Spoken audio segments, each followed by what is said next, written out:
মুসলমানের ছেলেরা, এ নবীর উম্মত উম্মতিরা, খুব খেয়াল করে শুনুন। আল্লাহ পাক আলেমদের কি মর্যাদা দিয়েছেন। এই যে আলেমে দ্বীনরা, হাফেজে কোরআনরা এখানে বসে রয়েছে। আজকে আমরাও একটু মাদ্রাসায় পড়াশোনা করেছি বলেই আজকে মাইকের সামনে আজকে দুটো কথা আপনাদের কাছে শোনানোর জন্য এসেছি।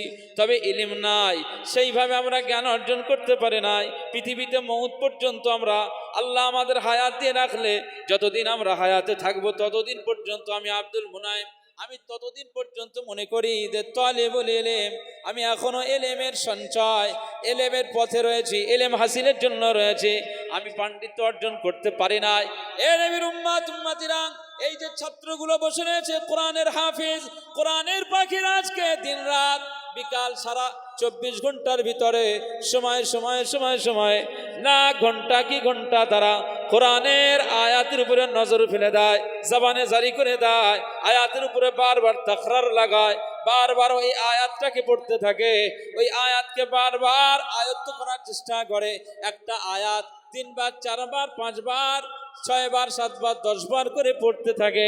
এই 10 বার তেলাওয়াত করবার পরে আয়াতটা কণ্ঠস্থ করার চেষ্টা করে, সিনাতে ধারণ করে রাখার চেষ্টা করে।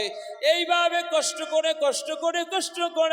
ওই ছোট বাচ্চাটা যখন এই আয়াতগুলো আয়ত্ত করে আস্তে অর্ধেক পৃষ্ঠা, 1 পৃষ্ঠা 2 পৃষ্ঠা করতে করতে এইভাবে সূরা ফাতিহার পরে সূরা বাকারা, আলে ইমরান শেষ করতে দেখা যায় ওই বাচ্চাটা একদিন সূরা নাস শেষ করে দেয়। যেদিনে নাস শেষ হয়ে যায়, ওই দিন থেকে ওই বাচ্চাটাকে সমাজের মানুষ হাফেজ বলে তার পরিচয় দেয়।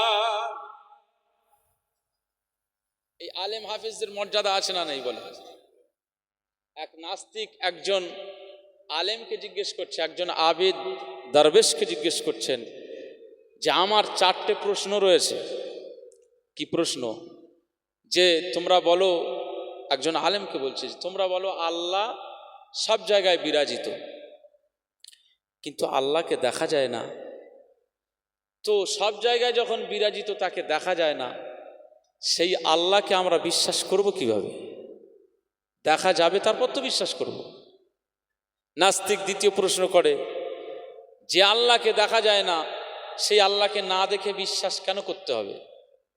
3 নম্বর প্রশ্ন, যে ইবলিস এবং জিন জাতিকে আমার আল্লাহ আগুন থেকে বানিয়েছে, সুতরাং ইবলিস আর জিন জাতির মধ্যে যারা অন্যায় কাজ করবে, গুনাহের খাতায় যাদের নাম উঠে যাবে, তাদেরকে আমার আল্লাহ জাহান্নাম আর আগুনে শাস্তি দেবে। তো আগুনের তৈরি করা ইবলিস এবং ওই জেনেদেরকে জাহান্নাম আর আগুনে যখন দিয়ে দেবে, এই আগুন একটা আগুনকে কিভাবে পোড়াবে? নাস্তিক প্রশ্ন করছে। 4 নম্বর প্রশ্ন হচ্ছে যে আল্লাহর ইচ্ছায় তো সব মানুষ কাজকর্ম করে, গাছের পাতা নড়ে না, সুতরাং আল্লাহর ইচ্ছায় যখন মানুষ চলাফেরা করে, গোনার দিকে যখন যায়, আল্লাহর নিশ্চয়ই শক্তি তার ভিতরে রয়েছে, সে গোনার দিকে যাচ্ছে, আবার নেকির কাজ করছে। তো যে গোনার দিকে চলে যাচ্ছে, আল্লাহর ইচ্ছায় যখন হয়, তা আবার আল্লাহ শাস্তি দেবেন কেন? এই 4টে প্রশ্ন নাস্তিক করেছে। কথা বুঝতে পারছেন? এখন আলেমের প্রশ্ন করেছে, জবাব দিতে হবে। এই আমাদের মতো চুনোপুটি পারবে জবাব দিতে? পারবে? এই যে কটা প্রশ্নের কথা বললাম, আপনাদের এই প্রশ্ন শুনে অবাক ব্যাপার নয়? উত্তর ব্রেনে আসে? ওই আলেম দরবেশটি কি করলেন? একটা মাটির ঢিলা, এরকম ঢিলা নিয়ে আরো শরীরে আঘাত করেছে, জোরে ছুঁড়ে মেরেছে নাস্তিকেরা।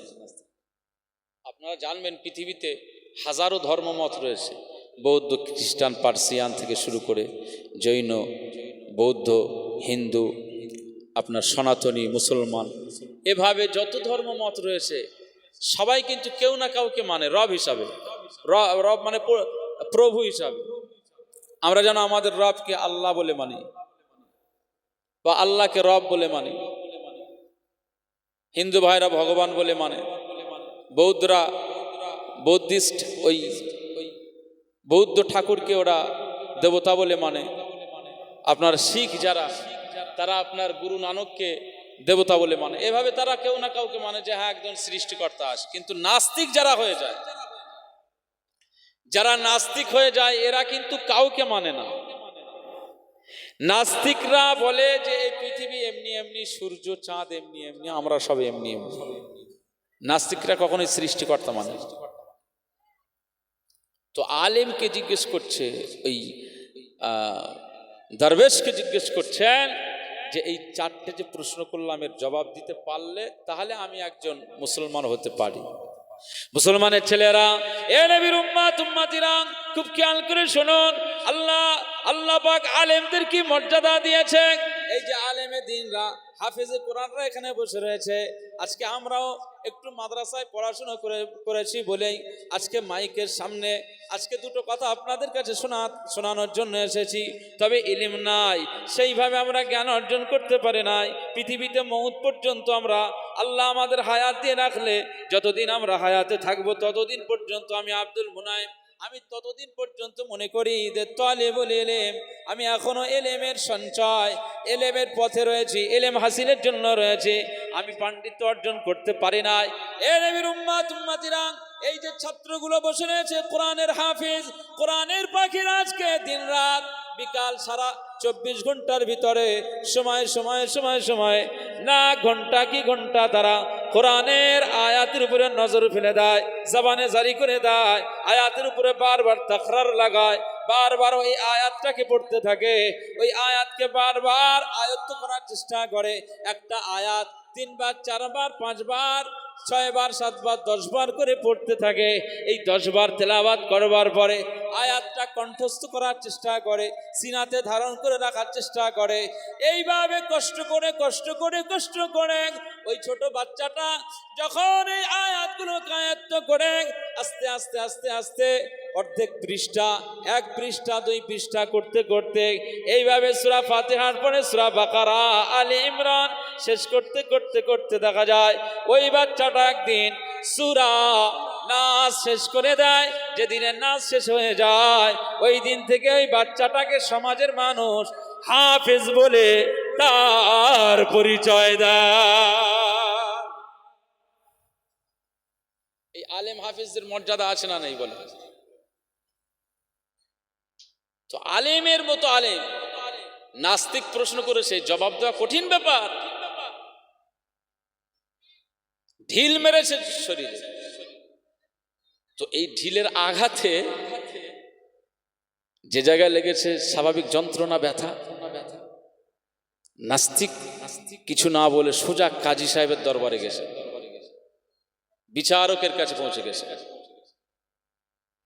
বিচারকের কাছে এই আলেমের বিরুদ্ধে বিচার দিয়েছে। আমি নাস্তিক, আমার ইচ্ছে মতো আমার প্রশ্ন থাকবে। আমি ওই আলেমটার কাছে প্রশ্ন করেছিলাম, ওই দরবেশটার কাছে প্রশ্ন করেছিলাম, কিন্তু আমার এই প্রশ্নের জবাব উনি না দিয়ে আমার ঢিল মেরেছে, আমার উপর আক্রমণ করেছে। কাজী সাহেব বলে, তাই নাকি? কাজী সাহেব বলে, ঠিক আছে, আলেমকে ডাকা হোক। এই আলেম দরবেশকে ডাকা হলো। কি ব্যাপার, তুমি হঠাৎ এনাকে আক্রমণ করলে? ইনি তোমার কাছে কয়েকটি প্রশ্ন করেছে, তুমি তার জবাবটা দেবে, তা না করে তুমি ঢিল মারলে কেন, আক্রমণ করলে কেন, আঘাত করলে কেন? তোমার এর বিচার হবে, পাল্টা তোমার বিচার প্রক্রিয়া শুরু করে এর শাস্তি তোমাকে পেতে হবে। আলেম সে মুচকে হাসতে লাগে, বলে, বিচারের কথা শুনে হাসো? কিসের বিচার? বলে, এই যে মারলে। ও, তো আমি যে মারলাম এটা তো আমি মারি নাই, এটা মুসলমানের কাজ নয়। অন্যায় ভাবে কাউকে জুলুম করা, অন্যায় ভাবে কারোর উপর আঘাত করা, এটা কোনো মুসলমানের দ্বারাই হতে পারে না। সে পূর্ণাঙ্গ মুসলমান নয় যে করে এরকম। আমার নবীজি এরকম শিক্ষা দেয় না। মুসলমানের ছেলেরা, হে নবীর উম্মত উম্মতিরা, খুব খেয়াল করে শুনুন। কাজী সাহেব বলেন, তুমি যে ঢিলটা ছুড়লে কি কারণে? এই সময় আল্লাহ পাকের ওই আলেম বান্দা, ওই দরবেশটি জবাবে বলতে লাগলেন, ও কাজী সাহেব শুনুন, আমি আল্লাহ পাকের একজন আলেম বান্দা, আমার কাছেও জিজ্ঞেস করলো, তুমি একজন মুসলমান, এই মুসলমান হিসাবে তোমার কাছে আমাকে কয়েকটি প্রশ্ন, তুমি সমাজের একজন আলেম, তুমি একজন দরবেশ মানুষ, তোমার কাছে আমার জিজ্ঞাসা যে যে আল্লাহ সম্পর্কে এই বিষয়টা ধারণা নেওয়ার জন্য আমি জিজ্ঞেস করলাম, প্রশ্ন ছুড়ে দিয়েছিলাম। তো আমি এই আলেম হিসাবে তোমাকে আমি জিজ্ঞেস করলাম, উনি আমাকে জিজ্ঞেস করলেন আল্লাহ সম্পর্কে। তো আমি আলেম হিসাবে আল্লাহর জবাবটা দেওয়ার জন্য আমি এই ঢিলটা ছুঁড়ে দিয়েছি, মারি নাই। ও 4টে প্রশ্ন আমার কাছে করে দিয়েছে। আমি আলেম বান্দা হয়ে এই প্রশ্নের জবাব আমি ওই এক ঢিলে দিয়ে দিয়েছি। এই ঢিলটা যে ওর শরীরে আঘাত করেছে, আমি আলেম হয়ে বলি আমি ওকে আঘাত করতে চাই নাই, বরং ওর প্রশ্নের প্রতিটি জবাব আমার ঢিলের মধ্যে আমি রেখে দিয়েছি। যদি বলেন না সুবহানাল্লাহ। এই ঢিল আঘাত করার মধ্যে দিয়েই কিন্তু 4টি প্রশ্নের জবাব। ও আপনার কাছে কি বলছে? ঢিল খেয়েছে, ঢিলের আঘাত খেয়েছে, কি বলছে? যে আমার শরীরে ব্যথা, আমার শরীরে যন্ত্রণা, আমি সহ্য করতে পারছি না। আচ্ছা, ওকে দেখাতে বলেন তো ব্যথাটা কোথায়? ও ব্যথা কি দেখতে পাচ্ছে? এই আপনার শরীরে ব্যথা যন্ত্রণা হলে দেখতে পান? ও তো একটা অনুভবের ব্যাপার, ফিলিংস তৈরি হয়। ও যে বলছে আমার আল্লাহকে দেখা যায় না, সারা জায়গায় বিরাজিত, অথচ সেই আল্লাহকে দেখা যায় না, সেই আল্লাহকে বিশ্বাস করব কেন? তাহলে ওর শরীরে যে ঢিলটা মারলাম, এই ঢিলের আঘাতে যে ব্যথা যন্ত্রণা, ওই ব্যথা যন্ত্রণাটাকে দেখাতে হবে। যদি দেখাতে পারে তাহলে আমি আমার ভুল স্বীকার করে নেব। নাস্তিক দেখাতে পারবে? দেখাতে পারবে। কাজী সাহেব বলছে তো কোনোদিন সম্ভব নয়। তাহলে ওকে ওটা বিশ্বাস করতে হবে, না দেখে ব্যথা যন্ত্রণা বিশ্বাস করতে হবে। যদি না দেখে এই ব্যথা যন্ত্রণা বিশ্বাস করতে হয়, না দেখে মহান মালিক আল্লাহকে আমাদের বিশ্বাস করে নিতে হবে। একবার জোরে বলুন সুবহানাল্লাহ। এর নাম একজন ইমানদার। মুসলমানের ছেলেরা, এ নবীর উম্মত উম্মতিরা, খুব খেয়াল করে শুনুন। আজকে নাস্তিক আমার কাছে, আমি আলেম বান্দা আমার কাছে প্রশ্ন করেছে, ইবলিস শয়তান এবং তার অনুচরেরা, জেনেদের মধ্যে থেকে যারা আল্লাহ পাক যাদেরকে জাহান্নামী করে দেবে, তাদেরকে আগুনে পুড়িয়ে সারখার করে দেবে, আগুনের শাস্তি তাদেরকে দেওয়া হবে। না না না, ও প্রশ্ন করেছে আগুনের তৈরি ইবলিস, আগুনের তৈরি জিন জাতিকে কিভাবে জাহান্নামের আগুনে পুড়িয়ে দেওয়া সম্ভব হয়? এটা কোনোদিনের জন্য সম্ভব নয়। একটা আগুন আর একটা আগুনকে কিভাবে শাস্তি দিতে পারে, কিভাবে সম্ভব? এই প্রশ্নটা আমার কাছে করে দিয়েছে। না না না, আগুনকে পোড়াবে, এটা আমার আল্লাহর কুদরত। এই কুদরতের জায়গা আমাদের কোনো চিন্তা ভাবনা যুক্তি খাড়া করলে না না, এর সদুত্তর পাওয়া যাবে না। তবে আমি ঢিল ছোড়ার মধ্যে দিয়ে এর জবাব আমি দিয়ে দিয়েছি। আমার আল্লাহ পাক মানব জাতিকে আগুন থেকে বানায় নাই, আগুন থেকে জিন জাতিকে বানিয়েছে। আর এই মানব জাতিকে আমার আল্লাহ মাটি থেকে আমার আল্লাহ বানিয়ে দিয়েছে। মুসলমানের ছেলেরা, এ নবীর উম্মত উম্মতিরা, খুব খেয়াল করে শুনুন। তাহলে মানুষের তৈরি মাটির তৈরি মানুষ, এই মাটির তৈরি থেকে মানুষ যখন হয়ে গিয়েছে, এই মাটির তৈরি মানুষের গায়ে আমি মাটির ঢিলা দিয়ে মারলাম, ও বললো আমার লেগে গেছে। তাহলে মাটির ঢিলা যদি ওর লেগে যায়, তাহলে এটা যদি অনুভব করতে পারে, আমার আল্লাহ পাক আগুনের তৈরি জিন এবং ইবলিসকে আগুনে ফেলে দেবে। তার শাস্তির পজিশনটা আমার আল্লাহ করে দেবে। যদি বলবেন না সুবহানাল্লাহ। এটা তো আল্লাহ পাকের কুদরত। একজন আলেম কিভাবে জবাব দেন? 4 নম্বরে প্রশ্ন করেছে যে সব আল্লাহর ইচ্ছায় হয়, নেকির কাজ গুনাহের কাজ। সুতরাং নেকির কাজ যখন আল্লাহর ইচ্ছা হয়, গুনাহের কাজও যখন হয়, তখন গুনাহের শাস্তি একজন বান্দাকে পেতে হবে কেন? আমি তো এটাই বললাম যে সব যখন আল্লাহর ইচ্ছাই হচ্ছে, আমি যখন আল্লাহর ইচ্ছায় ওকে ঢিলটা ছুঁড়লাম, ও কেন আপনার কাছে বিচার দিতে আসলো? ও তো এটাই মেনে নিতে পারত যে আল্লাহর ইচ্ছায় যখন হয়, আমি তো ঢিলটা মারলাম, আল্লাহর ইচ্ছায় আমি মেরেছি। ও কাজী সাহেব আপনার কাছে বিচার দিল কেন? তাহলে ওর এই বিষয়টা খারাপ বলে মনে হয়েছে।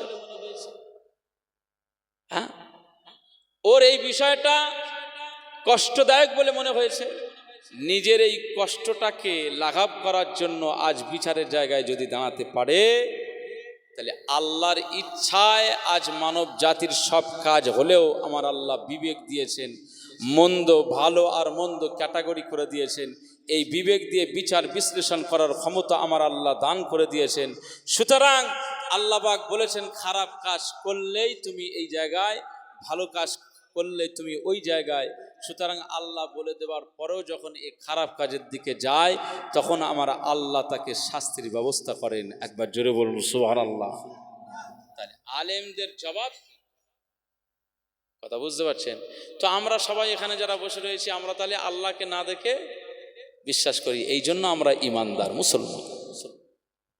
মুসলমানের ছেলেরা, এ নবীর উম্মত উম্মতিরা, খুব খেয়াল করে শুনুন। ১,৫০০ বছর পরে আমাদের জন্ম। কেউ ১৯৮৮ সালে হয়েছে, ৯০ সালে হয়েছে, ৯৫ সালে হয়েছে। আমরা জন্মের পরে আমরা মুসলমান ঘরে এসেছি বলে আমাদের আব্বা, আমাদের দাদু দাদিরা, আমাদের নানা নানিরা সব আল্লাহ আল্লাহ বলেছেন, নবী নবী করেছেন। এই জন্য আমরা ১,৫০০ বছর আগে মক্কার জমিনে যে নবী পয়গম্বর আমাদের জন্য এসেছেন মুহাম্মদ সাল্লাল্লাহু আলাইহি ওয়াসাল্লাম, এই মুহাম্মদ সাল্লাল্লাহু আলাইহি ওয়াসাল্লামকে আমরা নিজেরা চোখে কোনো দিন দেখে নাই, দেখেছি? আল্লাহকেও দেখে নাই, নবীকেও দেখে নাই। এই না দেখে আমাদের নূর নবীজিকেও বিশ্বাস করে নিয়েছি। এই যে বিশ্বাস করে নিলাম, এর নাম হচ্ছে ইমানদার। একবার জোরে বলুন সুবহানাল্লাহ। মুসলমানের ছেলেরা, এ নবীর উম্মত উম্মতিরা, খুব খেয়াল করে শুনুন। আল্লাহ নবী ঈসা রুহুল্লাহকে আমার আল্লাহ পাক জানিয়ে দেন, এই ঈসা রুহুল্লাহ শোনো, আমি আল্লাহ পাক জানিয়ে দিলাম এই পৃথিবীর জমিনে একজন নবী আসবেন, যে নবীকে আমি আল্লাহ পাক আখিরি নবী করে দেব। সেই আখিরি নবীর নাম হবে মুহাম্মদ সাল্লাল্লাহু আলাইহি ওয়াসাল্লাম, আহমদ সাল্লাল্লাহু আলাইহি ওয়াসাল্লাম। এছাড়া আরো নাম হবে, কখনো তার নাম হবে কাসিম, নাম হবে আকিব, ফাতেহ। আমি আল্লাহ পাক তার নামের সিফাতি নাম দিয়েছি তাহা, ইয়াসিন, মুজাম্মিল, মুদ্দাসির। এভাবে আমি আল্লাহ পাক আরো সিফাতি নাম দিয়ে দিয়েছি। প্রতিটি সিফাতি নামের এক একটি অর্থ রয়েছে। আমার আকা মাওলা রাসূলুল্লাহ সাল্লাল্লাহু আলাইহি ওয়াসাল্লামকে আমার আল্লাহ এভাবে এক একটা সিফাতি নাম দিয়ে দিয়েছেন। এ নবীর উম্মত উম্মতিরা, খুব খেয়াল করে শুনুন। আমার আল্লাহ পাক ঈসা রুহুল্লাহকে জানিয়ে দেয়, এই নবী ঈসা রুহুল্লাহ আলাইহিস সালাম, আমি আল্লাহ পাক জানিয়ে দিলাম এই আখিরি নবীর উম্মত যারা আসবে দুনিয়ার জমিনে, আমি আল্লাহ পাক তাদের যে শ্রেষ্ঠত্ব দিয়ে দিয়েছি, তাদের যে মর্যাদা দিয়ে দিয়েছি, তাদের এই মর্যাদা আর শ্রেষ্ঠত্ব পৃথিবীর আর কাউকে দেওয়া হয় না। না না, আমি আল্লাহ পাক তাদের সামান্য সময়ের ইবাদত, ওই যে 500 বছর আমার এই বান্দার ইবাদত, আমি আল্লাহ পাক এই সামান্য সময়ের উম্মতে মুহাম্মাদীদের ইবাদতের ওজনটা এক পাল্লায় রাখবো। আর এই 500,000 বছর এই সমস্ত বান্দাদের ইবাদতগুলোকে আমি আল্লাহ আর এক পাল্লায় রাখবো।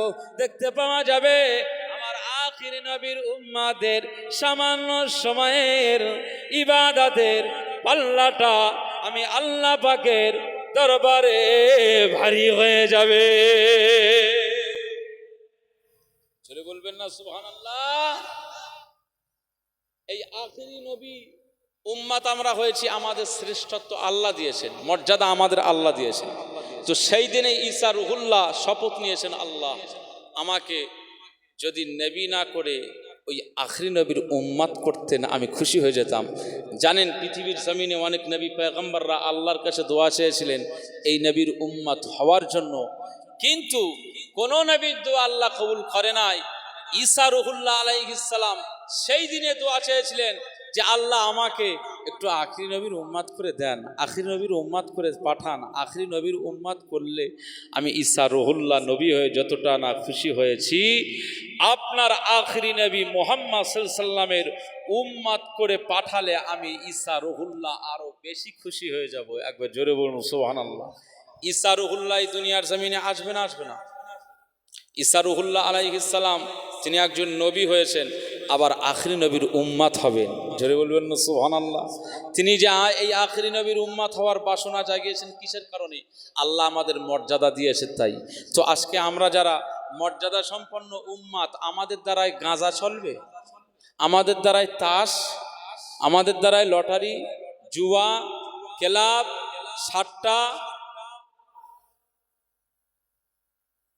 তো চলতেছে কারা? কারা চালাচ্ছে? লটারির কাউন্টার তো সব মোল্লাদের হাতে চলে আসছে। এসেছে না আসেনি বলেন? ও তো লটারির কাউন্টার খুলেই তো বিসমিল্লাহ বলে আল্লাহ পাকের দরবারে দোয়া চাচ্ছে যে আল্লাহ আমার এই ব্যবসা আল্লাহ বরকত দাও। হ্যাঁ,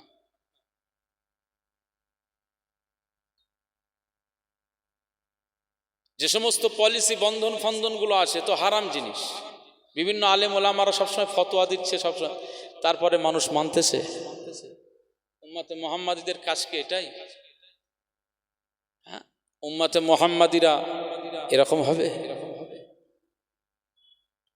সাহাবীদের খাওয়া হতো না, অথচ সাহাবীরা রাসূলুল্লাহ সাল্লাল্লাহু আলাইহি ওয়াসাল্লামের দরবারে পড়ে থাকতেন। সাহাবীরা রাসূলুল্লাহর দরবারে পড়ে থাকতেন, শুধু ইশারা করতেন রাসূলুল্লাহ, ওনারা ইশারাই বুঝে যেতেন। রসুলকে খুশি করতেই হবে, নবীকে খুশি করতে হবে। এই যে আপনারা ওয়াজ নাসিহাতের মাহফিলে এসেছেন ইলম হাসিলের জন্য, আপনাদের দরজা আল্লাহ অনেক বুলন্দ করেছেন। ইলম হাসিলের জন্য যারা ময়দানে যায়, আমার আকা মাওলা রাসূলুল্লাহ বলেছেন, মান সালাকা তরিকা ইয়ালতামিসু ফীহি ইলমা সাহালাল্লাহু তরিকান ইলাল জান্নাহ। কেউ যদি ইলম হাসিলের জন্য ময়দানে নেমে যায়, মজলিসে চলে যায়, মাহফিলে প্রবেশ করে নেয়, আমার আল্লাহ তার উপরে এত খুশি হয়ে যান যে সাহালাল্লাহু তরিকান ইলাল জান্নাহ, আমার আল্লাহ তার জান্নাতে যাবার রাস্তাটাকেও আমার আল্লাহ সহজ করে দেন। একবার জোরে বলুন সুবহানাল্লাহ। আজকে কোন দরজাওয়ালা মাহফিলে বসেছে? মুসলমানের ছেলেরা, এ নবীর উম্মত উম্মতিরা, খুব খেয়াল করে শুনুন। আল্লাহ নবী সাহাবী হযরত আবু হুরায়রা রাদিয়াল্লাহু আনহু তিনি বর্ণনা করেন, এটা বুখারী শরীফে পেয়ে যাবেন। হযরত আবু হুরায়রা রাদিয়াল্লাহু আনহু বলেন, আমি সব সময় ক্ষুধার্ত থাকতাম, আমার পেটে সব সময় ক্ষুধা থাকতো, ক্ষুধা লেগেই রয়েছে না। তখন সাহাবীরা অত ধনী মানুষ ছিল না, আমাদের মতো এত উন্নত মানের ঘর বাড়ি তাদের ছিল না, এত উন্নত মানের খাবার তাদের ছিল না।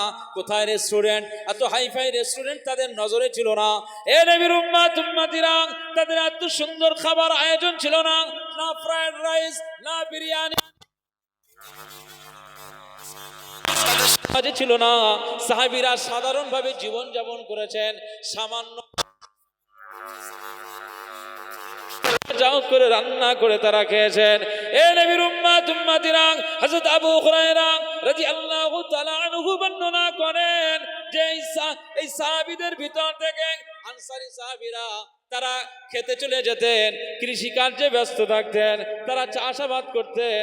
আর মুহাজির সাহাবীরা তারা সব ব্যবসা বাণিজ্যের দিকে চলে যেতেন। আর আমি আবু হুরায়রা আমার নবী ছাড়া চলতাম না। আকা মাওলা রাসূলুল্লাহ সাল্লাল্লাহু আলাইহি ওয়াসাল্লামের দরবারে সবসময় থাকতাম, সবসময় পড়ে থাকতাম। রাসূলুল্লাহ যেখানে যান আমি সেখানে চলে যাই, রাসূলুল্লাহ যেখানে চলে যান আমি সেই দিকে চলে যাই। না, আমি আবু হুরায়রা রাদিয়াল্লাহু আনহু আমার নবীর পিছু ছাড়তাম না।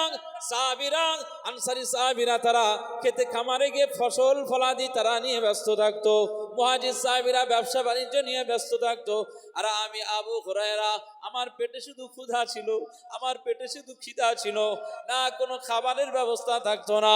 আমি শুধু ইলম হাসিলের জন্য আকা মাওলা রাসূলুল্লাহর দরবারে পড়ে থাকতাম। জোরে বলবেন না?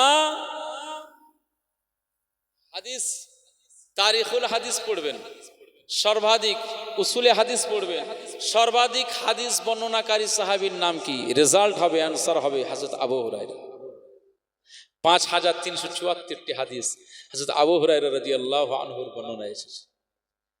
যত কিতাব আছে মুয়াত্তা ইমাম মালিক থেকে শুরু করে দালাইলুন নবুওয়া থেকে শুরু করে বুখারী, মুসলিম, সুনানে আবু দাউদ, তিরমিজি থেকে শুরু করে এই সব কিতাবগুলো খুঁজলে সব কিতাবের ভিতরে হযরত আবু হুরায়রার বর্ণনা পেয়ে যাবেন। একবার জোরে বলুন সুবহানাল্লাহ। একটু বাড়িয়ে দেন, আমার একটু অসুবিধা হচ্ছে। হ্যাঁ, একটু দেন। আর সবসময় বলাটাও আমার যেন খারাপ লাগছে, একটু দেখেন। তো আবু হুরায়রা রাদিয়াল্লাহু আনহু ইলম হাসিলের জন্য পড়ে থাকতেন। কিতাব বলছে বুখারী শরীফ রিওয়ায়াত, হযরত আবু হুরায়রা রাদিয়াল্লাহু আনহু কখনো ক্ষুধার তাড়নায় নিজের পেটে পাথর বেঁধে ঘুরত। এত অভাবই ছিল, এত কষ্টের মধ্যে ছিল, তারপরেও তিনি শুধু ইলম হাসিলের জন্য, হাদিসকে সংগ্রহ করে রাখার জন্য, নূর নবীজির জবান মুবারকের এই কথাগুলো, এই বক্তব্যগুলোকে সিনাতে রেকর্ড করার জন্য, ধারণ করে রাখবার জন্য সবসময় মুস্তাফার পিছনে পিছনে যেতেন। হযরত আকা মাওলা রাসূলুল্লাহ সাল্লাল্লাহু আলাইহি ওয়াসাল্লাম হযরত আবু হুরায়রা রাদিয়াল্লাহু আনহুকে বলতেন, এই আবু হুরায়রা, তুমি সবসময় আমার পিছনে, কি ব্যাপার? ইয়া রাসূলুল্লাহ, হাবিবাল্লাহ, বিয়াদবি ক্ষমা করবেন, আমি আপনার সাথে সবসময় থাকতে ভালোবাসি, কারণ আপনার পিছন এই জন্যই রয়েছি, আমি শুধু জাস্ট আপনার মোবারক নুরানি জবানের এই কথাগুলোকে আমি আমার সিনাতে রেকর্ড করে রাখার জন্য সবসময় আপনার পিছনেই পড়ে থাকি, যাতে করে আপনি যেখানেই যান, কোন পরিস্থিতি, কোন পরিবেশে কি বলে ফেলবেন, আমাদের কারো শোনা হবে না, সেটা বেকার হয়ে যাবে। কিংবা আমি আবু হুরায়রা অনুপস্থিত, আমি প্রেজেন্ট থাকবো না, অ্যাবসেন্ট থাকবো, সে জায়গায় হয়তো আপনার মূল্যবান কথা সেখানে বলে ফেলেছেন, আমি আবু হুরায়রা জানতে পারলাম না। আমার মতো আবু হুরায়রা বদনসিব, আমার মতো বদনসিবের আবু হুরায়রা আর কেউ আসে? এই জন্য ইয়া রাসূলুল্লাহ, ইয়া হাবিবাল্লাহ, হুজুর আপনি রাগান্বিত হবেন না, আমি সব সময় ইলম হাসিলের জন্য আপনার কাছে পড়ে থাকি। একবার জোরে বলুন সুবহানাল্লাহ। মুসলমানের ছেলেরা, এ নবীর উম্মত উম্মতিরা, খুব খেয়াল করে শুনুন, আল্লাহ নবী সাহাবী হযরত আবু হুরায়রা রাদিয়াল্লাহু তাআলা আনহু তিনি বলেন, আমার এই হাদিসগুলো শুনবার পরে মাঝে মধ্যে আমি ভুলে যাই, মাঝে মধ্যে স্মরণ রাখতে পারি না। আবু হুরায়রা রাদিয়াল্লাহু আনহু বলেন, মাঝে মধ্যে আমি ভুলে যাই, মাঝে মধ্যে আমি বেস্মরণ হয়ে যাই। একদিন আমার আকা মাওলা রাসূলুল্লাহ দরবারে আমি হাজির হয়ে গেলাম। ইয়া রাসূলুল্লাহ গে, ইয়া হাবিবাল্লাহ, হুজুর আমি আপনার কাছে এসেছি। না না, আমার একটা অনুরোধ, আজ আমার কষ্টের কথাটা ব্যক্ত করি। ইয়া রাসূলুল্লাহ গে, ইয়া হাবিবাল্লাহ, হুজুর আমার কষ্টের কথাগুলো আমি যে আপনার কাছ থেকে হাদিসগুলো শুনে থাকি, এই হাদিসগুলো আমি মনে রাখতে পারি না, এই ইলমটাকে আমি মনে রাখতে পারি না। এই যে হাদিসটা আপনি বর্ণনা করেন, এই হাদিসকে আমি স্মরণে রাখতে পারি না। ইয়া রাসূলুল্লাহ, ইয়া হাবিবাল্লাহ, আমি আবু হুরায়রা রাদিয়াল্লাহু তাআলা আনহু কিয়ামতের ময়দানে এই হাদিসগুলো যদি ভুলে যাই, এর জন্য আল্লাহর দরবারে পাকড়াও হয়ে যাব। তুমি নবী মুহাম্মদ সাল্লাল্লাহু আলাইহি ওয়াসাল্লামের কথা মনে রাখো নাই, তুমি তোমার হাবিবুল্লাহর কথা মনে রাখো নাই, তুমি তোমার নবীর কথা মনে রাখো নাই। আমি আবু হুরায়রা রাদিয়াল্লাহু তাআলা আনহু আপনার জবান মুবারকের ইলমের বিষয়ে হাদিসগুলো আমি মনে রাখতে পারবো না। কিয়ামতে আমি আল্লাহর দরবারে আদালতে আমি পাকড়াও হয়ে যাব। আখিরাতে আমার আল্লাহ আমাকে জাহান্নামী করে দেবে। এই সময় আবু হুরায়রা রাদিয়াল্লাহু তাআলা আনহু বলেন, ইয়া রাসূলুল্লাহ গে, ইয়া হাবিবাল্লাহ, হুজুর একটু আপনার কাছে আমি এসেছি, আমার সিনাতে যেন এই হাদিসগুলো রেকর্ড করে রাখতে পারে, এটাকে আমি স্মরণ করে রাখতে পারে। ইয়া রাসূলুল্লাহ গে, ইয়া হাবিবাল্লাহ, আল্লাহ আপনাকে নবী করে পাঠিয়ে দিয়েছে, শ্রেষ্ঠ পয়গম্বর করে পাঠিয়ে দিয়েছেন। আল্লাহ পাক আপনাকে तमाम কায়নাতের জন্য শ্রেষ্ঠ লিডার করে পাঠিয়ে দিয়েছে। আপনি যদি দোয়া চান, আমার আল্লাহ ফেরত দেবেন না। আপনার দোয়া আমার আল্লাহর দরবারে মকবুল হয়ে যাবে।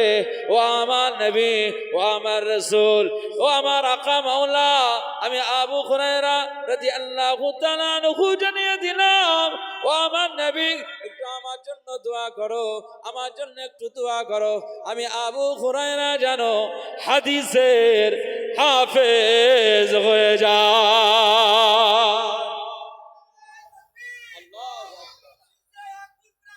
জিন্দাবাদ, জিন্দাবাদ, মারহাবা মারহাবা, আল্লাহু আকবার, আলহামদুলিল্লাহ।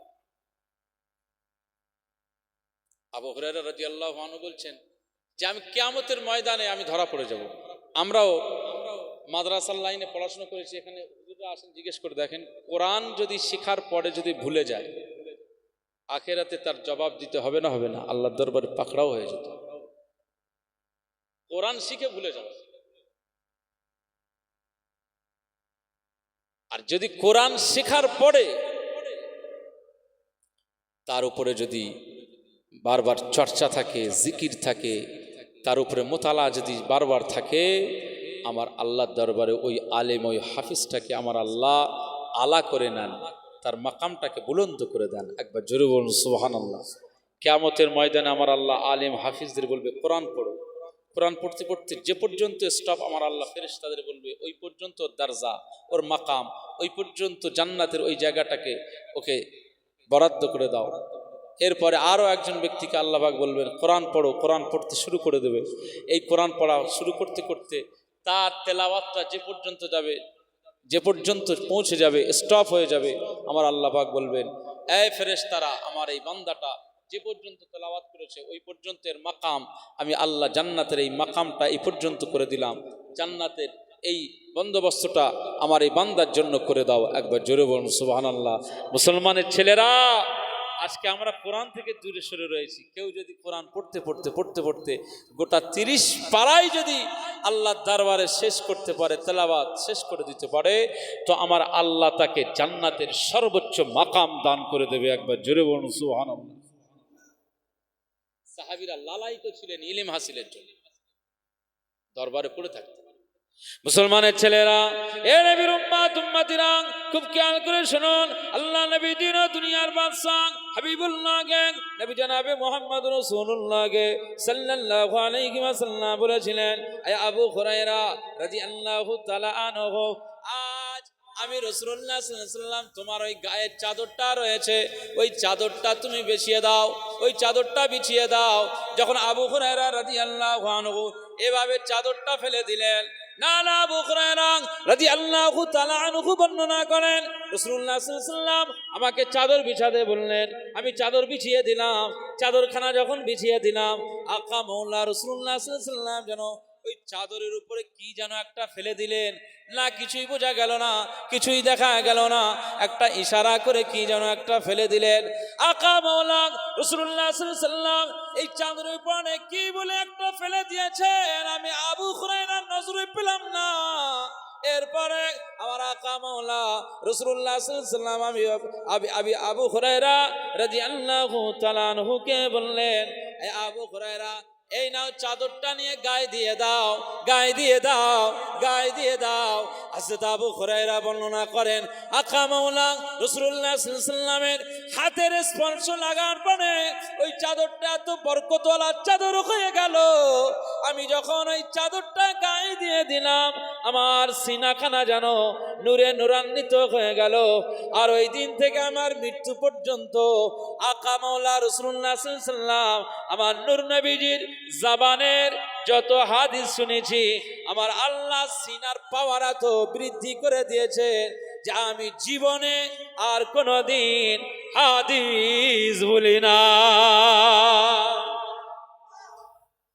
জোরে বলবেন না সুবহানাল্লাহ।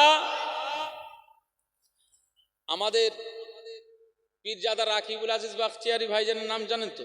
ওনার দাদু জান ছিলেন মাজরাইট পীর সাহেব, মাজরাইট পীরডাঙ্গা দরবার শরীফের পীর আল্লামা হযরত মাহমুদ বাখতিয়ারি রহমাতুল্লাহ মাজরাইট পীর সাহেব। আবার ওনার আব্বা জান ছিলেন মুজাদ্দিদুজ্জামান দাদা হুজুর পীর কেবলা রহমাতুল্লাহ আলাইহির সুযোগ্য খলিফা, ফুরফুরা ফাতিহা টাইটেল মাদ্রাসার সুপারিনটেন্ডেন্ট ছিলেন আল্লামা আব্দুল হামিদ শাহ জালালি রহমাতুল্লাহ আলাইহি, কানখুলি মাজার শরীফ, মেটিয়া বুরুজ বা সন্তোষপুর।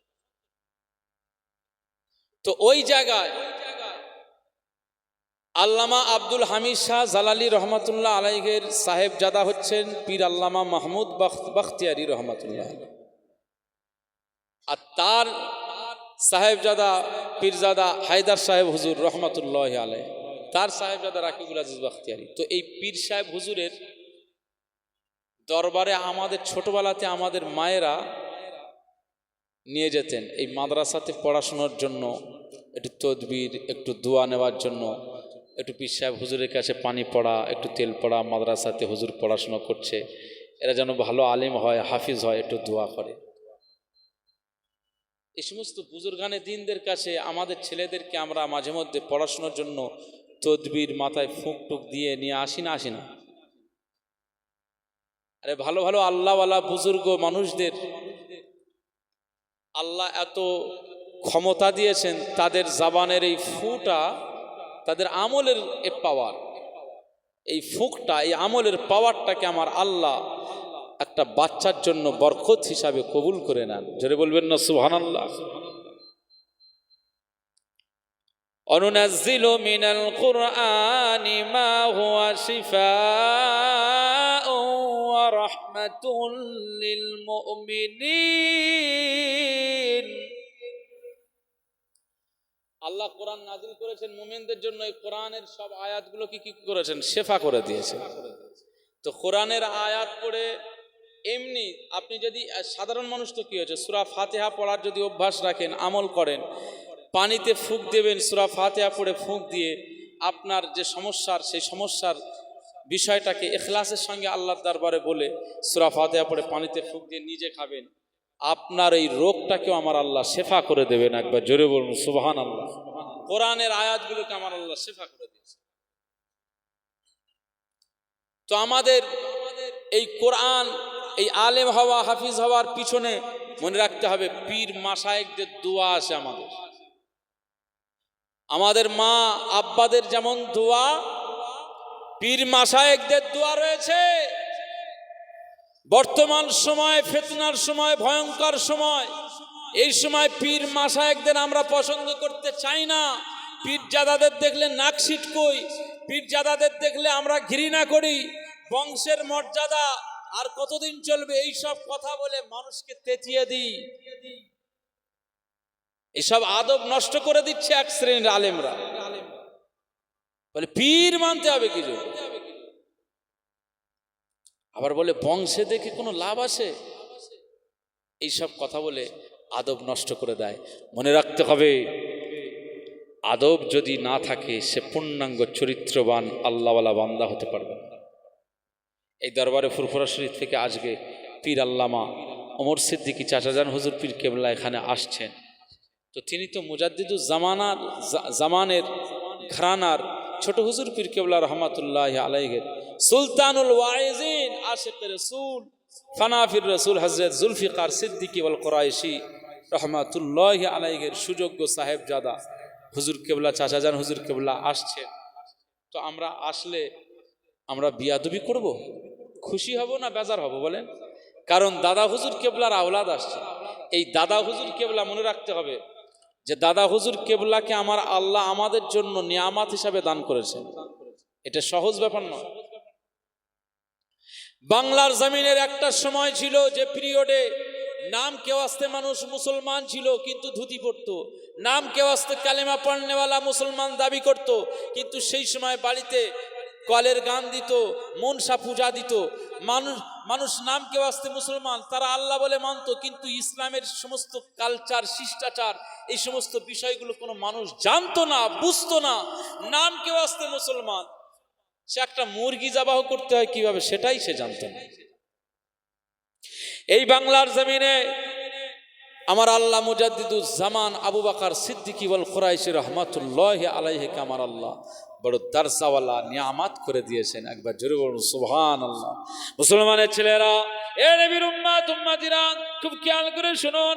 বাংলা, আসাম, ত্রিপুরা আর ঝাড়খণ্ড, বাংলাদেশের জমিনকে আমার আল্লাহ পাক না দাদা হুজুর পীর কেবলা মুজাদ্দিদুজ জামান আমিরুল শরিয়াত আল্লাহ হযরত দাদা হুজুর পীর কেবলা রহমাতুল্লাহ আলাইহির মাধ্যমে এই বাংলার সব মানুষদের ইমানের ঘরগুলোকে সাজানোর জন্য, মানুষকে হিদায়াতের পথ দেখানোর জন্য আমার আল্লাহ আবু বকর সিদ্দিকীকে দান করে দিয়েছেন। ওনার আম্মা জান মুহাব্বাতুন নিসা রহমাতুল্লাহ আলাইহা বলেন, আমাকে স্বপ্নে দেখানো হয় আবু বকর সিদ্দিক রহমাতুল্লাহ আলাইহি, আমার বেটা আবু বকর বড় হওয়ার সাথে সাথে আমি ইংলিশ মিডিয়ামে পড়াতে দিয়েছিলাম, কিন্তু আমাকে স্বপ্নে দেখানো হয়, মা তোমার আবু বকরকে ইংলিশে পড়াবে না, বরং আবু বকরকে আমার আল্লাহ পাক বাংলার একজন হুদা করে পাঠিয়ে দিয়েছেন, ইমামুল হুদা করে পাঠিয়ে দিয়েছেন, আমিরুল শরিয়াত করবে, মুজাদ্দিদুজ জামান করে দেবেন। ও মুহাব্বাতুন নিসা, না, আপনার আবু বকরকে আমার আল্লাহ পাক এই জামানার আমিরুল শরিয়াত করে দিয়েছে। জোরে বলবেন না সুবহানাল্লাহ। সেই মুজাদ্দিদুজ্জামান আবু বকর সিদ্দিকী রহমাতুল্লাহি আলাইহিকে আমার আল্লাহ ইশারা করে আম্মাজানকে বলছে ইংলিশ মিডিয়ামে নয়, তো উনি ওখান থেকে তুলে নিলেন, উইথড্র করে নিলেন, ওখান থেকে সীতাপুর মহাসিনিয়া মাদ্রাসাতে ভর্তি করলেন। সীতাপুর মাদ্রাসা থেকে পড়াশুনো করার পরে মুজাদ্দিদুজ্জামান হুগলি মহাসিনিয়া মাদ্রাসাতে পড়াশুনো করলেন। এরপরে বিভিন্ন উস্তাদদের কাছ থেকে দার্স নিল, তাফসিরের জ্ঞান, হাদিসের জ্ঞান অর্জন করার পরে উনি যখন হজ পাকে গিয়েছিলেন, এই হজ পাকে যাওয়ার পরে মদিনাতুল মুনাওয়ারাতে গিয়ে মুজাদ্দিদুজ্জামান আবু বকর সিদ্দিকী আল কুরাইশি রহমাতুল্লাহি আলাইহি তিনি 40টা হাদিসের কিতাবের সনদ অর্জন করেছিলেন। একবার জোরে বলুন সুবহানাল্লাহ। কত বড় মাপের একজন বিচক্ষণ আলেম হিসাবে আমার আল্লাহ দান করে দিয়েছে।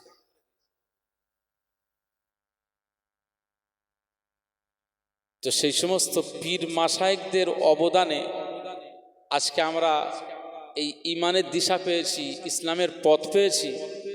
তাদের দোয়া আছে বলেই কিন্তু আমরা আজকে এখনো হেদায়েতের জায়গায় রয়ে গেছি। কথা বুঝতে পারছেন? এই পীর মাশায়েখ বুজুর্গানে দ্বীনদেরকে আমাদের মানা জরুরি।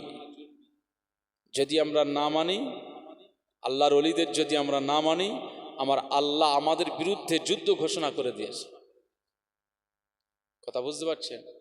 এই জন্য আমাদের খেয়াল রাখতে হবে, আমরা মুসলমান ইমানের দিশা পেয়েছি পীর মাশায়েখদের থেকে। খাজা গরিবে নওয়াজ এই হিন্দুস্থানের জমিনে এসেছিলেন বলেই আজ হিন্দুস্থানের মানুষগুলো হেদায়েতের পথ পেয়ে গেছে। ওনার আবার ভক্ত মুরিদ খলিফাদেরকে পাঠালেন, হযরত কুতুবউদ্দিন বখতিয়ার কাকি রহমাতুল্লাহ আলাইহি, তিনি আবার খলিফা পাঠিয়ে দিলেন হযরত নিজামউদ্দিন আউলিয়া রহমাতুল্লাহ আলাইহি, সৈয়দ শহীদ আহমদ বেরেলভী রহমাতুল্লাহ আলাইহি, তার খলিফা আল্লামা কারামাত আলী জৌনপুরী রহমাতুল্লাহ আলাইহি, এভাবে নূর মোহাম্মদ নিজামপুরী রহমাতুল্লাহ আলাইহি, তার খলিফা রসুল নোমা সুফি ফাতে আলী ওয়াইসি রহমাতুল্লাহ আলাইহি, তার খলিফা মুজাদ্দিদুজ্জামান আল্লামা আবুল মারেফ আবু বকর সিদ্দিকী আল কুরাইশি রহমাতুল্লাহ আলাইহি। এভাবে তো আমরা ইসলামটা পেয়েছি। আর এখন এসে যদি বলি এসব কোথায় ছিল, এসব ফালতু বেদাত, চলবে না। সহিভাবে চলতে হবে, সহি হাদিস মেনে চলতে হবে, আহলে হাদিস। হ্যাঁ, এভাবে সব মানুষ উঠছে না, ওঠে না। এখন ভয়ঙ্কর সময়। এই পরিবেশে, এই পরিস্থিতিতে আমাদের সবাইকে কি করতে হবে? আল্লাহকে খুঁজতে হবে, আল্লাহকে সন্তুষ্টির লক্ষ্যে এগিয়ে যেতে হবে। সময় পার হয়ে যাচ্ছে, পার হয়ে যাচ্ছে। মুসলমানের ছেলেরা, এ নবীর উম্মত উম্মতিরা, খুব খেয়াল করে শুনুন। আমি শুরুতেই বলছিলাম, আমার সমস্ত নবীগণেরা আল্লাহকে পাওয়ার জন্য নিজেদের বডিটা ঝুঁকিয়ে দিয়েছিলেন, নিজের কপাল মুবারকটা সিজদায় ফেলে দিয়েছিলেন। দীর্ঘদিন ধরে তারা আল্লাহর জন্য সিজদা করে দিয়েছিলেন। এই সিজদা আল্লাহর দরবার কবুল হয়ে গিয়েছে। না না না না, সমস্ত নবী পয়গম্বরদের ঈমানওয়ালা উম্মতেরা তারা আমার আল্লাহর দরবারে সিজদায় পড়ে গিয়েছেন, তাদের এই শরীরটা ঝুঁকিয়ে দিয়েছিলেন, তাদের এই ইবাদতটা আমার আল্লাহর দরবারে কবুল হয়ে গিয়েছিলেন। আকা মাওলা রাসূলুল্লাহ সাল্লাল্লাহু আলাইহি ওয়াসাল্লামকে আমার আল্লাহ আখিরি নবী করে দিয়েছেন। এই আখিরি নবীর উম্মত আমরা যারা হয়ে গিয়েছে, সাহাবীদের দিকে ফলো করুন। না না, সাহাবীরা তাহাজ্জুদ গুজার হয়ে গেছিলেন, তারা আল্লাহর জন্য নিজেদের জীবনটা কুরবান করে দিয়েছিলেন, তারা তাদের বডিটা ঝুঁকিয়ে দিয়েছিলেন, তারা তাদের কপাল মুবারকটা সিজদায় ফেলে দিয়েছিলেন। ইমাম হাসান রাদিয়াল্লাহু আনহু তিনি বলেন, আমার আম্মা জান ফাতেমা রাদিয়াল্লাহু তাআলা আনহা আমার আল্লাহ পাকের জন্য সারা রাত তিনি জেগে জেগে সময় কাটাতেন। আল্লাহর দরবারে তিনি কি করতেন? না, আমি ইমাম হাসান রাদিয়াল্লাহু তাআলা আনহু জানিয়ে দিলাম, আমার আম্মা জান ফাতেমা রাদিয়াল্লাহু তাআলা আনহা সারা রাত ধরে আমার আল্লাহর সিজদায় মশগুল হয়ে যেতেন। এই সারা রাত ধরে তিনি নামাজে জিকিরি মশগুল হয়ে যেতেন। আর ফজরের সময় আমার আম্মা জান গভীর রাতে ফজরের আগে তিনি এত কান্না কাঁদতেন, এত রোনাজারি করতেন। আমি ইমাম হাসান রাদিয়াল্লাহু তাআলা আনহু আমার আম্মা জানের কান্না দেখে আমিও সহ্য করতে পারতাম না, এত কাঁদতেন, এত কাঁদতেন।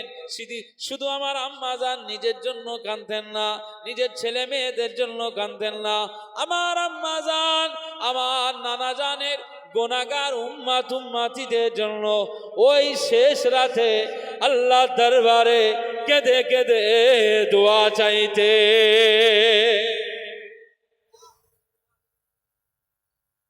জোরে বলবেন না?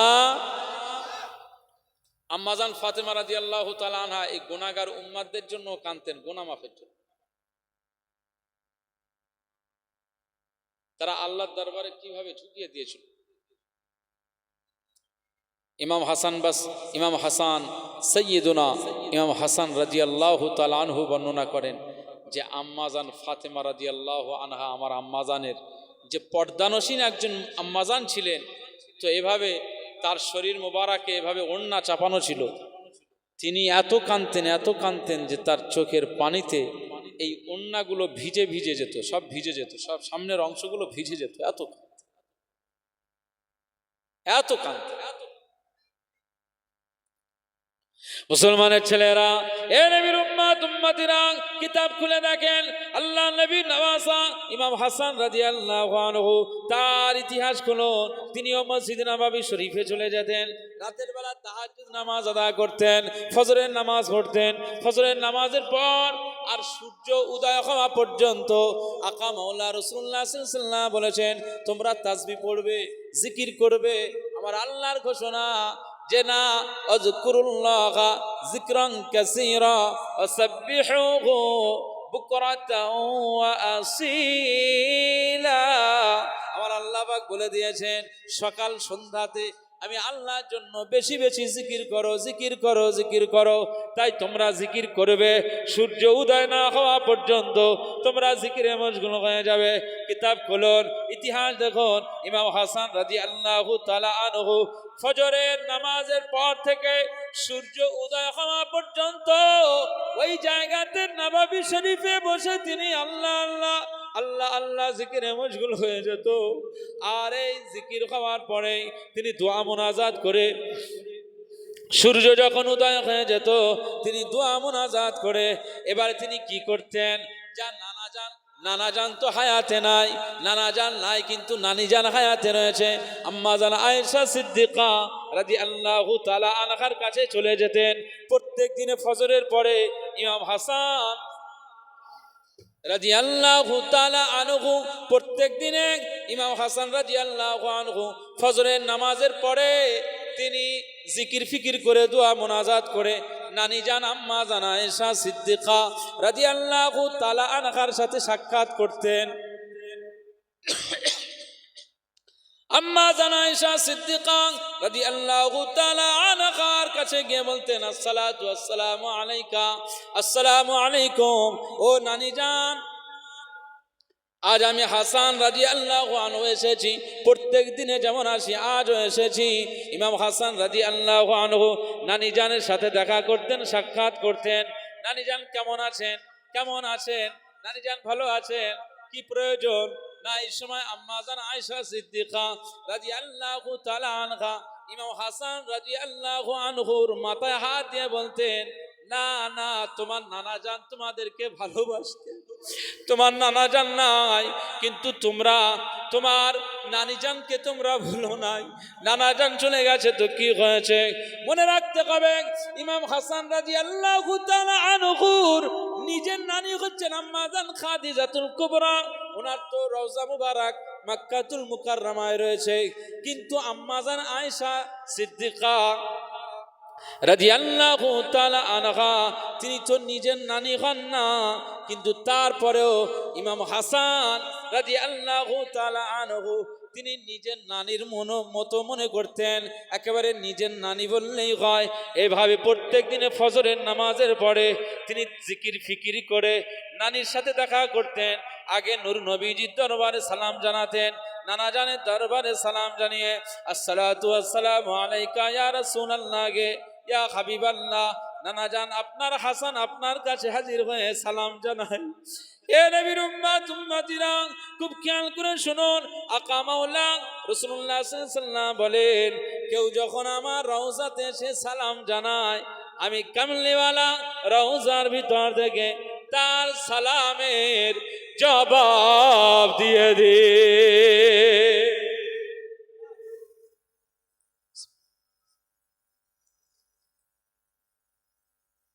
আমার একজন হাজী সাহেব মহব্বত করেন খুব, তো এত মহব্বত করেন, আজও মহব্বত করেন। 2023 আমাকে হজ পাকে নিয়ে গেছে, 2024 এবং 25-এ দুইবার ওমরা নিয়ে গেছে, মানে 3বার আমি সফর করেছি মক্কা মদিনা। রাসূলুল্লাহ রওজা আকদাসে একবার যদি ঢোকা হয়, আপনি না ঢুকলে বুঝতে পারবেন না যে কি শানওয়ালা দরবার। সারা জীবন এখান থেকে দরুদ শরীফ পড়ি, আল্লাহুম্মা সাল্লি আলা সাইয়্যিদিনা মাওলানা ওয়া আলা আলি সাইয়্যিদিনা মাওলানা। আর সারা জীবন আমরা দাঁড়িয়ে ইয়া নবী সালামু আলাইকা পড়েছি। সারা জীবন মুয়াজ্জিনের কণ্ঠের আওয়াজ আশহাদু আন্না মুহাম্মাদার রাসূলুল্লাহ।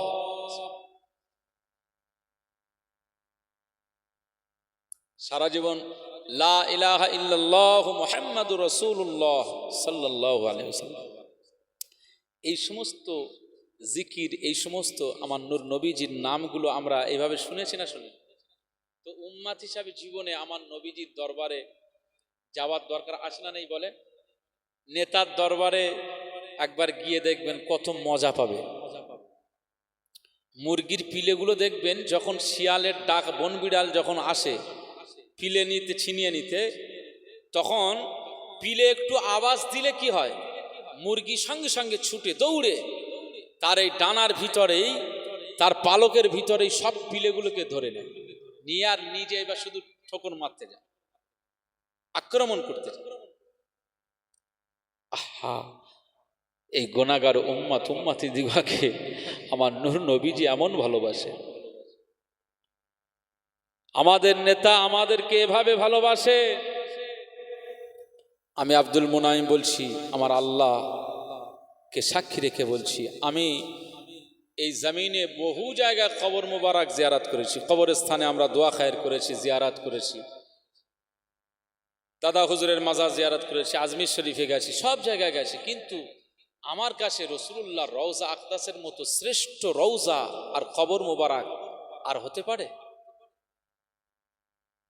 মুসলমানের ছেলেরা, এ নবীর উম্মত উম্মতিরা, খুব খেয়াল করে শুনুন, আকা মাওলা রাসূলুল্লাহ সাল্লাল্লাহু আলাইহি ওয়াসাল্লাম বলেছেন, মান যারা কবরি ওয়াজাবাত লাহু শাফাতি, মান যারা কবরি ওয়াজাবাত লাহু শাফাতি। যে আমার কবর মোবারক জিয়ারত করে, আমি রাসূলুল্লাহ সাল্লাল্লাহু আলাইহি ওয়াসাল্লাম জানিয়ে দিলাম, আখিরাতে আমার ওই উম্মতের জন্য আমার সুপারিশ করাটা ওয়াজিব হয়ে যায়। জোরে বলেন না সুবহানাল্লাহ। মুসলমানের ছেলেরা, এ নবীর উম্মত উম্মতিরা, খুব খেয়াল করে শুনুন, বাবু সালাম দিয়ে ঢুকতে হয়, বাবু সালাম দিয়ে সব হাজিরা ঢুকেছে। Bangladesh, Pakistan, German, Japan, Jordan, Indonesia, চীন আর বিভিন্ন দেশের মানুষ, আমরা ভারতীয়রা, আমরা সব একসঙ্গে। সেখানে সবার একটাই পরিচয়, আমরা নেতার কাছে গোলামের হাজির হয়ে গিয়েছি। এখানে নেতার সাথে আমাদের দেখা সাক্ষাৎ, কে বাংলাদেশি কে ভারতীয় সব ব্যাপার নয়, সবাই আমরা উম্মাত, কে পরিষ্কার আর কে কালোটা ব্যাপার নয়।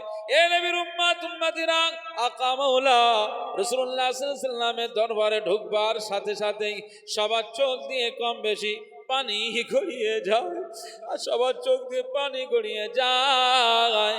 সবার জবানে শুধু আসসালাতু আসসালামু আলাইকা ইয়া রাসূলুল্লাহ ইয়া হাবিবাল্লাহ, এইভাবে সবাই সালাম জানায়, সবাই সালাম জানায়। আর এইভাবে সব আস্তে আস্তে হাঁটতে থাকে। ওখানে পুলিশ থাকে, পুলিশ কিন্তু আপনাকে বেশিক্ষণ দাঁড়িয়ে থাকতে দেয় না, ঝরঝর করে কাঁদতেছে, পুলিশ ঠেলে দেয়, তবুও সে যেতে চায় না, আর নেতার কাছে দাঁড়িয়ে থাকতে চায়, তা গোলাম হিসাবে নেতার কাছে দাঁড়িয়ে থাকতে চায়। আমার মতো গুনাহগার আব্দুল মুনাইম আজ আমার নেতার কাছে গিয়ে মনে হলো না না না, আমার নেতার কাছে আমি হাজির হয়ে গিয়েছি। আমার মনে হলো জানো দুনিয়ার অন্য কোনো জায়গায় আমি দাঁড়িয়ে নেই, আমার আকা মাওলা রাসূলুল্লাহর কাছে আমি জানো জান্নাতের ভিতরে ঢুকে গেছি। যদি বলবেন না, এত শানওয়ালা দরবার। জীবনে আপনাদের জন্য দোয়া চাই, আমার আল্লাহ পাক আপনাদের জীবনে একবার হলেও আকা মাওলা রাসূলুল্লাহ দরবারে আমার আল্লাহ আপনাদের এই রওজার কিনারায় দাঁড়ানোর আল্লাহ সুযোগ করে দেন। বলুন আল্লাহুম্মা আমিন। জোরে বলেন না আল্লাহুম্মা আমিন। জীবনে দার্জিলিং আর কাঞ্চনজঙ্ঘা দেখার স্বপ্ন দেখেছেন, এভারেস্ট জয় করেন, সিমলা মানালি আর মন্দারমণিতে যান, কিন্তু জীবনে একবার স্বপ্ন তৈরি করেন যে আল্লাহ পাক আমাকে আমার নেতার কাছে, নেতার দরবারে একবার আমি যেতে চাই। একটু আল্লাহকে বলেন, হ্যাঁ দেখেন চেষ্টা করে কিভাবে আপনি চলে যাবেন, যা ভাষায় বলা যাবে না। আমার টাকা পয়সা নেই, কিন্তু আমার ওসিলা হয়ে গেছে, 3 বার আমি গেছি। আমি ওই হাজী সাহেবটার জন্য কাঁদি যে জীবনে আমার নেতার যে লাখ লাখ টাকা আমার পিছনে খরচ করেছে। পৃথিবীর শ্রেষ্ঠতম জায়গা আকা মাওলা রাসূলুল্লাহ দরবার শরীফ জিয়ারত, যাতাই ব্যাপার। আহা, যেখানে সাহাবীরা সবসময় লুটিয়ে থাকতো, যখন রাসূলুল্লাহর ইন্তেকাল হয়ে গেছে সাহাবীরা আর সহ্য করতে পারেন না, কেউ থাকে না, রাসূলুল্লাহকে দেখতে পায় না, নূর মুবারকের এই চেহারাখানা আর নজরে পায় না। কেউ ইরাকে চলে গেছে, কেউ কুফাতে, কেউ বাসরাতে চলে গেছে, কেউ মদিনা ছেড়ে দিয়েছে। হযরত ওমর ফারুক রাদিয়াল্লাহু আনহু আল্লাহ পাকের দরবারে বলছেন, আল্লাহ পাক ওয়াজআল মাউতি ফি বালাদি নবিক, আমি এই মদিনা ছেড়ে যাব না, আমার নবী নাই তো কি হয়েছে, কিন্তু আমার মৌতটা আল্লাহ আপনার নবীর শহরে মদিনাতেই যেন আমার মৌতটা হয়ে যায়। একবার জোরে বলুন সুবহানাল্লাহ। আমি ওমর ফারুক রাদিয়াল্লাহু আনহু আমি নবী ছাড়া থাকতে পারবো না। হযরত আবু বকর সিদ্দিক রাদিয়াল্লাহু আনহু দোয়া চান, আল্লাহ পাক আমার আপনার হাবিবকে যেদিনে ডেকে নিয়েছেন সোমবারের দিনে আমার রাসূলুল্লাহর ইন্তেকাল, আমি গারে সাওয়ারে ছিলাম, আমার মুস্তাফা ছিল, আমার রাসূলুল্লাহ সাল্লাল্লাহু আলাইহি ওয়াসাল্লাম আকা মাওলা যখন যেখানে গিয়েছেন আবু বকরকে সঙ্গে নিয়ে গিয়েছেন। আমি আবু বকর আল্লাহ আপনার দরবারে দোয়া চাই, আমার হাবিবকে আল্লাহ পাক যেদিনে দুনিয়ার জমিন থেকে ডেকে নিয়েছে, আমি আবু বকর দোয়া চাই আমাকে ওই দিনে সোমবারের দিনে আল্লাহ আবু বকরের মউতটা যেন নসিব হয়ে যায়। রাসূলুল্লাহকে আপনি পছন্দ করেছেন, আর রাসূলুল্লাহর সাথী আবু বকরকে আল্লাহ আপনাকে পছন্দ করে নিতে হবে। কিতাব খুলে দেখে নেন, সিদ্দিক আকবর আবু বকর সিদ্দিক রাদিয়াল্লাহু তাআলা আনহুর মউতটা আমার আল্লাহ সোমবারের দিনে আমার আল্লাহ নসিব করে দিয়েছে।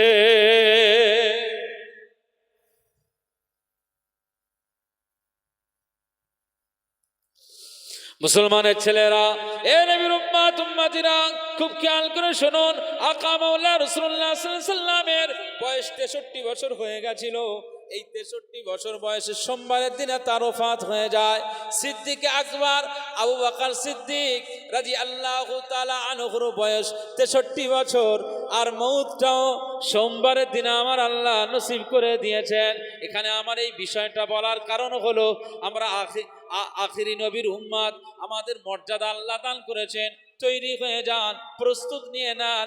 আই লাভ মোহাম্মদ ব্যানারটা নিয়ে আমরা ছেলেরা লাগিয়েছি, আলহামদুলিল্লাহ ঠিকই, কিন্তু আমরা আমার নবীজির সুন্নাতটা যদি চরিত্রের মধ্যে বাস্তবায়ন করতে পারতাম, আমরা যদি আশহাদু আন্না মুহাম্মাদ রাসূলুল্লাহ মুয়াজ্জিনের এই কণ্ঠের আওয়াজ শোনার পরে হাইয়া আলাস সালাহ যখন বলে, এই যুবক যারা ব্যানার টাঙিয়েছি এরা যদি আমরা মসজিদের কাতারে ভিড় করে দিতাম, এই জামানায় যে অশান্তিগুলো দেখা যায়, এই জামানায় যে অশান্তিগুলো দেখতে পাওয়া যায়, এই জামানায় যে গজবগুলো দেখতে পাওয়া যায়, না না না, আজকে উম্মতে মুহাম্মাদি আমরা যদি আকা মাওলা রাসূলুল্লাহর অনুসারী হয়ে যেতাম, আমরা যদি আল্লাহকে পাওয়ার জন্য কাতারের पैरवी করতাম, সালাতের पैरवी করতাম, জিকিরের पैरवी করতাম, তাসবিহ দানার पैरवी করতাম, না না, এই জামানায় আমার আল্লাহ পাক গজব দিত না, বরং এই অশান্তির মধ্যে আমার আল্লাহ আসমান থেকে রহমত নাজিল করে দিত। জোরে বলবেন না সুবহানাল্লাহ? জোরে হবে না সুবহানাল্লাহ? তাহলে এই জামানায় আমাদের তৈরি হওয়ার দরকার রয়েছে। এই ওয়াজ নসিহাতের মাহফিল থেকে এই শিক্ষাগুলো নিয়ে যেতে হবে। চিন্তা করেন, এই ওয়াজ নসিহাত, আমাদের নামাজ না পড়লে গুনাহ আছে, এটা কে না জানে? সবাই জানে। কিন্তু এই মাহফিলে বসলে এই এই বারবার বিষয়টাকে আরো উপস্থাপন করা হয়, বারবার এটাকে স্মরণ করা হয়। বারবার এই বিষয়গুলো যখন উপস্থাপন করা হয় তখন হৃদয় একটা দাগ কেটে যায়। এই হৃদয় একটা যখন দাগ কেটে যায় তখন মনে হবে যে না, সব ছেড়ে ছুড়ে দিয়ে এবারে একটু ভালো হয়ে যায়, একটু বান্দা হয়ে যায়, একটু রাসূলুল্লাহর উম্মত হয়ে যায়। এইভাবে চলার আমাদের সকলের চেষ্টা। তখন এই ওয়াজের মাহফিল থেকে আমার আল্লাহ হেদায়েতের একটা দরওয়াজা খুলে দেন। একবার জোরে বলুন সুবহানাল্লাহ। এই জন্য ওয়াজের মাহফিল। আল্লাহ পাক আমাদের সবাইকে আল্লাহওয়ালা, মুত্তাকি, পরহেজগার, নূর নবীজির আশিক উম্মত হওয়ার আমার আল্লাহ সুযোগ করে দেন। বলুন আল্লাহুম্মা আমিন। একটু মহব্বতের সঙ্গে দরুদ শরীফ আল্লাহুম্মা।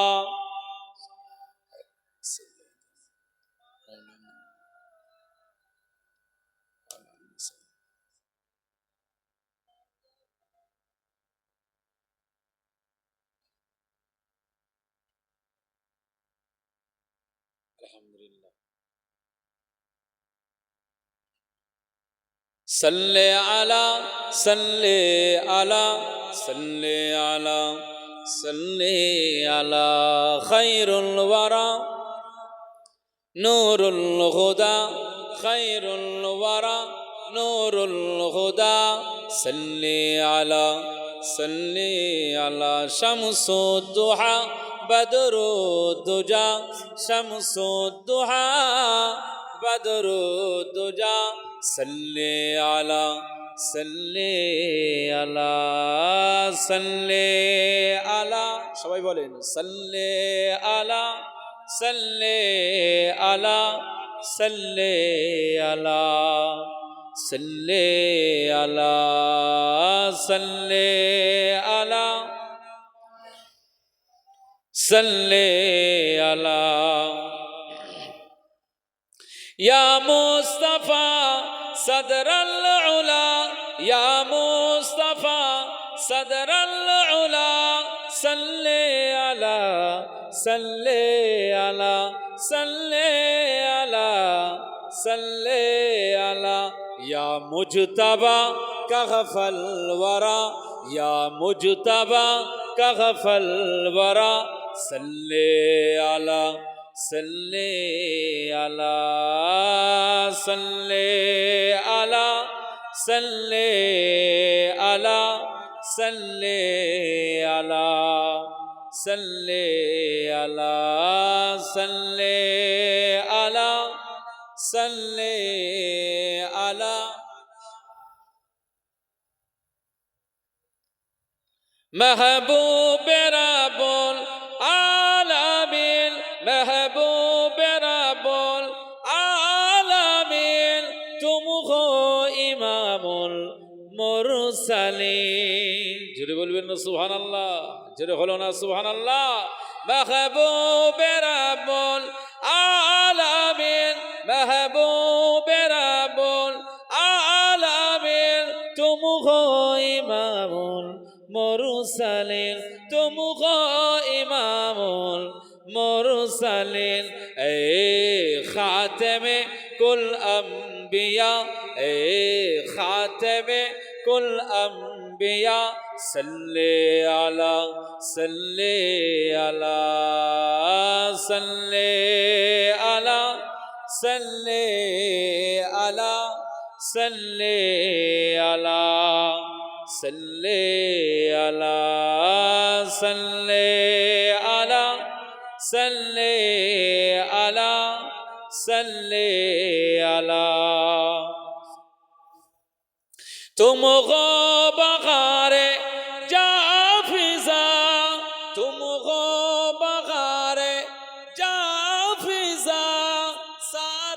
जहां तुमसे साजा बोलবেন সুবহানাল্লাহ জোরে হবে না নারে তাকবীর तुम गो बगारे जा फिजां तुम गो बगारे जा फिजां सारा जहां तुमसे साजा सारा जहां तुमसे साजा ए जीनते अर्ज़ो समा ए जीनते अर्ज़ो समा सल्ले अला सल्ले अला सल्ले अला सल्ले अला सल्ले अला सल्ले अला सल्ले अला सल्ले अला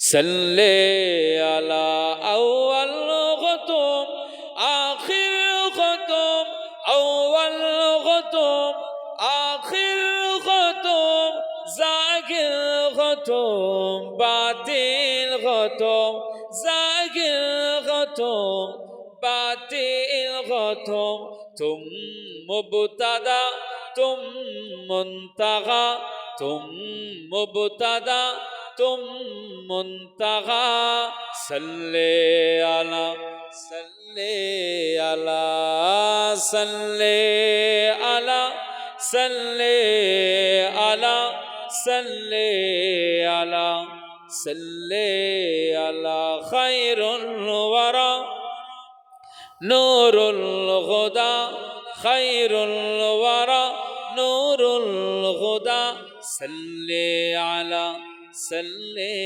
अला शम्सुद्दुहा बदरुद्दुजा सल्ले अला सल्ले अला सल्ले अला सल्ले अला सल्ले अला सल्ले अला सल्ले अला सल्ले अला सल्ले अला सल्ले अला अल्लाहुम्मा सल्ली अला सय्यिदिना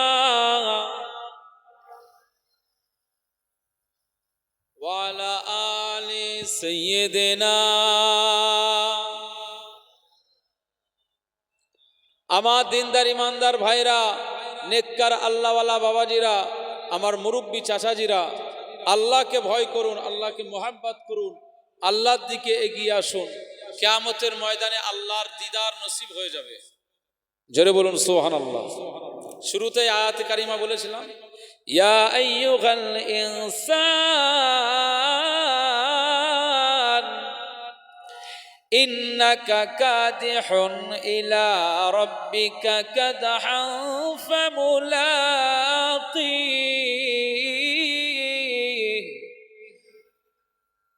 আল্লাহর দিদার হয়ে যাবে সেই দিনে আমাদের হিসাব হবে কি হবে ফাআম্মা মান উতিয়া কিতাবাহু বিয়ামিনিহি ফাসাউফা ইউহাসাবু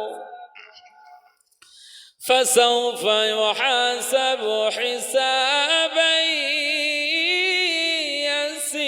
ইয়াসীরা কিয়ামতের ময়দানে আল্লাহর সাক্ষাৎ হবে উতিয়া কিতাবাহু বিয়ামিনি বান্দাদের যার ডান হাতে আমলনামা চলে আসবে বান্দাদের ডান হাতে আমলনামা যদি চলে আসে ওই বান্দাটা সফল কামী হয়ে যাবে একবার জোরে বলুন সুবহানাল্লাহ দুনিয়ায় আপনি চিন্তা করুন আপনি বাম হাত দিয়ে ভাত খান না ডান হাত দিয়ে খান বাম হাতের কাজ আলাদা তো নাকি বাম হাতের কাজ আলাদা এর কাজ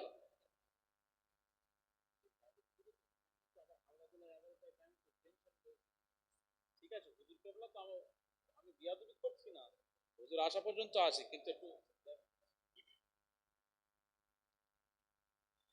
ডান হাতের কাজগুলোই ভালো থাকে এই সাধারণভাবে কন্ডাক্টর কোনো আমি বাসে দেখেছি সে টিকিট কাটার জন্য টাকা নিল ডান হাতে যে প্যাসেঞ্জার ডান হাতে টাকা নিয়েছে আর টিকিটটা বাম হাতে দিচ্ছে আর ভদ্র মানুষ রেগে গেছে, আমি টাকা দিয়েছি ডান হাতে, তুই বাম হাতে টিকিট দিচ্ছিস, তার মানে বাম হাতটা এটা দুটো হাতই সমান, কিন্তু এর কাজ আমার আল্লাহ আলাদা করে দিয়েছে। এটা দিয়ে টিকিট দেওয়াটা একটা মানুষের কাছে যেন অপমান বলে মনে হয়েছে। কথা বুঝতে পারছেন না? আজকে আমি আপনাকে যদি বাম হাতে টাকা দিই, দোকানদারের টাকা দিই, সে দোকানদারও রেগে যায়, তাই না? ডান হাতের কাজটা ভালো। فَأَمَّا مَنْ أُوتِيَ كِتَابَهُ بِيَمِينِهِ বলুন আল্লাহু আকবার, বলুন আল্লাহুম্মা আমিন। মুসলমানের ছেলেরা, এ নবীর উম্মত উম্মতিরা, খুব খেয়াল করে শুনুন, কিয়ামতের ময়দানে আমার আল্লাহ পাক যখন সাক্ষাৎ হয়ে যাবে, প্রতিটি বান্দা বান্দির জন্য আমার আল্লাহ দরজা খুলে দেবে। যার ডান হাতে আমল নামা দিয়ে দেবে, যার ডান হাতে আমল নামা দিয়ে দেবে, যার ডান হাতে আমল নামা দিয়ে দেবে।